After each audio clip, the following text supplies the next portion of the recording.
ఈ దేశం స్వర్గంతో సమానం. ఏది లంక గెలిచాడు కదా, అప్పటికి లంక సుసంపన్నం, స్వర్ణమయం.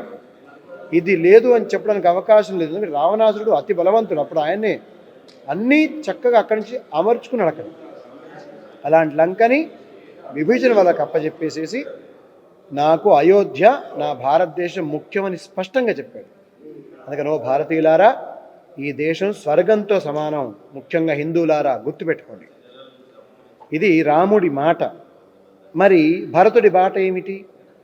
ఆయనకు రాజ్యాధికారం దొరికింది, కానీ ఆయన ఏం చేశాడు? రామపాదుకల్ని సింహాసనం మీద పెట్టి తాను కింద కూర్చుని ఇదంతా రాముడిదే, నాది కాదు అని స్పష్టంగా చెప్పి పరిపాలన చేయడం జరిగింది. ఇలాంటి పరిపాలన మనం మళ్ళీ రావాలని, మనందరం కలిసి ఈ దేశాన్ని ధర్మాన్ని కాపాడుకోవాలని రామదీక్ష గురుపీఠం తరఫున మేము రామదీక్ష ప్రారంభం చేశాం.